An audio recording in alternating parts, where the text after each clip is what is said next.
Hi, it's Dave Joe Howe for the Boxing Voice. Pleased to be joined by a new heavyweight on the scene, Johnny Fisher. How are you, Johnny? Oh, good, thanks, Dave. Thank you for having me on. Just having a bit of a relax. Got some sparring tomorrow, so just resting up until then.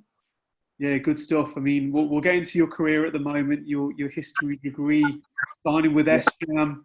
Where do you want to start, mate?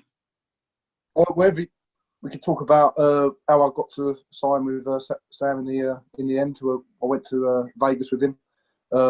Brilliant time out there. Sam and Adam, met them both. I met Sam before that, but Adam I met out in Las Vegas, and it was just brilliant. The experience, the whole package of it.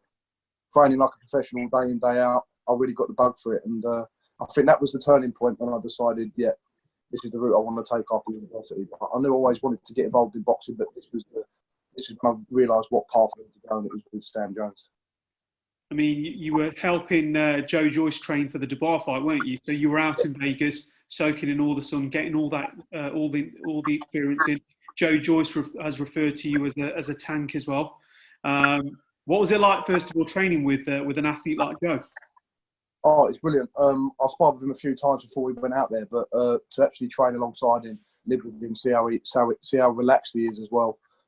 It was really good, and we became good mates out there. So he was one of my idols when I was growing up. I remember watching him when he was at the Olympic days, even before that in the ABAs.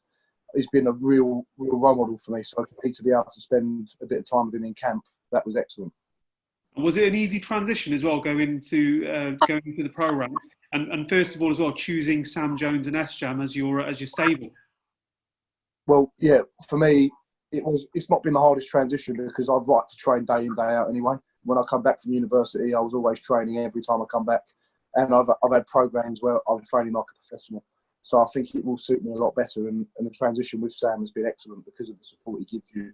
And he's the sort of person you want on your side, and someone always shouting and rooting for you. So I'm in a good position right now.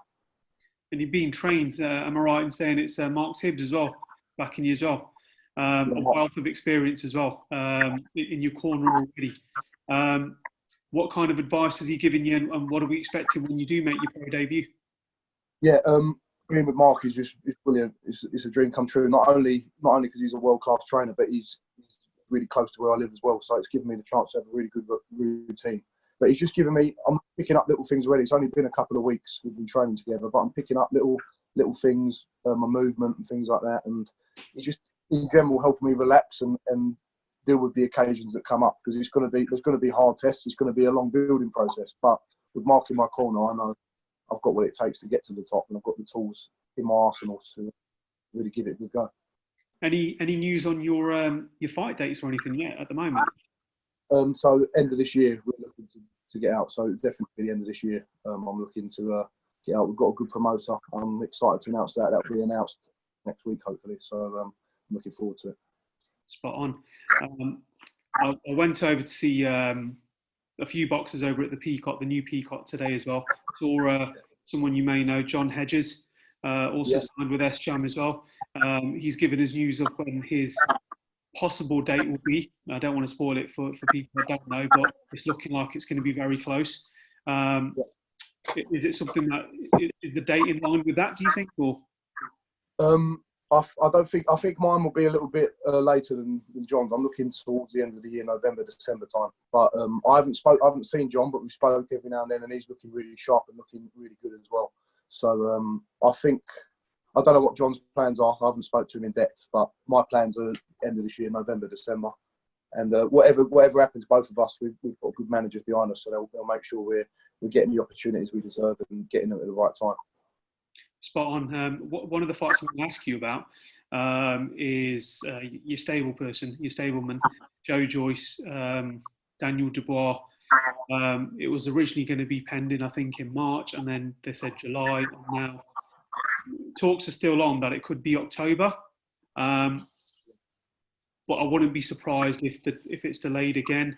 How do you see that fight going down? Because for me, I'll be honest with you, I see it as a 50-50 fight, as do many other people as well. How do you see it? Because you've been in the ring and trained with Joe as well, haven't you? So you know firsthand. Listen, it's a dangerous fight. They're both top world level now. I think they're going to be pushing for them top 10 spots. They're already in the top 10. So it's going to be a great fight for the fans, which is the most important thing. But from training with Joe and seeing how he was progressing in that camp in Vegas and seeing the progression over them weeks and he was sparring, he was in great shape and great condition, really finding, not only training hard, but finding a really starting to enjoy it and looking good in sparring. But we know Daniel, and everybody knows he's a dangerous fighter and he's got a very dangerous punch. And for both boxers, it's going to be a hard test. As we said, it is a 50-50 fight. But for me, Joe is the man who I think can pull through with his wealth of amateur experience, Olympic medalist. I think we don't know what Daniel's going to be like tested under pressure. But we saw him come through Richard Larter, and that was a difficult fight for him in patches. But we know he's a world-class operator as well. But I think for me, Joe is the man who's going to give him his biggest test, and I think he can win. Yeah, it's going to be interesting. It will happen on October the 24th, and it's not delayed any longer. But we'll watch this space, I suppose. Yeah. Who, in your opinion, at the moment, out of all the heavyweights, because that's your division as well, is the man to beat at the moment? Because we've still got Fury holding, the WBC, the lineal championship, the Ring magazine belt. We've got Anthony Joshua. If that was to happen, how do you see that fight going down? Tyson Fury for me is the top of the division at the minute, but we know that can change very quickly because they're all going to be world-class operators of that, and especially heavyweight. We saw with Alexander Povetkin and Dylan Whitehouse fight, which is changing in a matter of seconds. But Tyson Fury is the man, but and I think he can beat Anthony Joshua, but it depends on how he turns up on the night, if he's got that same rhythm and that brilliance he's shown in the last two Wilder fights. But for me, he's the man who's the man to beat in a minute, especially Ring Magazine champion as well. So I'm sticking with who they think's the best. And in regards to COVID and lockdown and everything, how are you training? What kind of stuff were you doing to keep fit? Well, in lockdown, it was quite difficult in lockdown because me and my dad has a cheese business and we sell to restaurants, cafes, hotels. But obviously, when they were closed, we had to deliver to houses and things like that. We started selling meat. So long story short, I was getting back at 1 a.m. to do my training, and then I'll do my training till about 2, 3 a.m, shadow boxing, training in the garden. This was quite a big contrast from what I was doing in Vegas when we was in the UFC. Then for me to go and start training in the garden was quite a big shock to the system. Then I'll do my dissertation at 4 till 5 a.m. to finish off my university degree. So it was difficult, but I think if you want to be a professional athlete, you've got to find ways around things, and we're all in the same boat. Anybody who wants to be dedicated in this sport knows that they've got to find ways around things, and I've done that. And now we're coming out of it a little bit, it seems, and we're now, and we're taking all the precautions, but hopefully we're on the road to better days now. There's a lot of similarity actually between you and Joe, both being heavyweights, both degree holders as well, one in fine art, one in history. And I think with that as well, there's a nice role model. You've just said as well, you've seen him, as a child, and you're trying to emulate that as well, which is excellent. Was there any talks of you elongating maybe the amateur career as well? And did you feel for the Olympians that never actually got to go this year? Yeah, that must all that hard work they've put in, because it takes 3-4 years for them to do a cycle and build up and get to that stage. I spoke to Fraser Clark quite a lot, and I was gutted for him, but I'm sure they've got plans. GB got brilliant plans to get back on track for next year. But yeah, I could have stayed amateur for longer, but for me, when Sam Jones offered me the chance, and it was sort of combined that with the current situation with the pandemic, and there's not any amateur championships now till next year at least. I thought I've got to take the opportunity while it's here, because after university I would have had to go and get a job anyway, and for me to be offered to go professional with Sam Jones, I couldn't really turn the opportunity down. And I know with Mark Tibbs, it's going to be a building process. I know I've got a lot more to learn, but with the right people guiding me, I can get there. I can get to the top boys in the heavyweight division. So there's going to be another announcement next week, did you say, regarding your pro debut, yeah? Yeah, my promotional deal will be announced next week. Good stuff. Hopefully we can narrow it down to 2 people. You're not going to say anything, but we'll look forward to that announcement next week.